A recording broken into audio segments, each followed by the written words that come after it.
এক জায়গায় ছেলেরা ক্রিকেট খেলছে, কয় দোস্ত ক্রিকেট তো খেললাম, চল একটু মুড়ি ভর্তা খাই। কয় মুড়ি ভর্তা খাবি কি দিয়া? চাঁদা উঠা।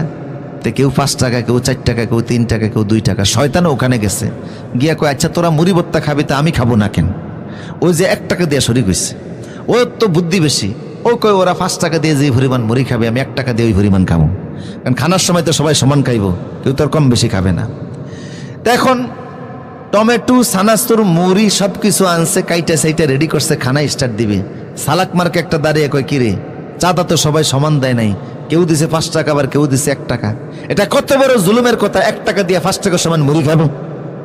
কয় তাহলে কি করিতে হইবে? কয় বুদ্ধি একটা আছে, যে 5 টাকা দিছে সে 5 আঙ্গুল দিয়ে খাবে, যা 4 টাকা 4 আঙ্গুল, 3 টাকা 3 আঙ্গুল, 2 টাকা 2 আঙ্গুল, 1 টাকা 1 আঙ্গুল। বেচারা শয়তান পড়ছে বিপদের মধ্যে। 1 আঙ্গুল দিয়ে মুড়ি উঠে, একটাও উঠে না, 2-4টা উঠলেও ঠোঁট পর্যন্ত যায় না, যাওয়ার আগে কাইছিতিয়া জায়গায় পড়ে যায়। রাগে দাঁড়ায় কয় আমি শয়তান না, তোরা শয়তান না, তো বুদ্ধিতে আমার মাথার মধ্যে নেই, আগে জানলে এই রাস্তা দিয়ে আমি আসতাম না, পুরো টাকাটা আজকে আমার মাইর গেছে। শয়তান আছে না নাই?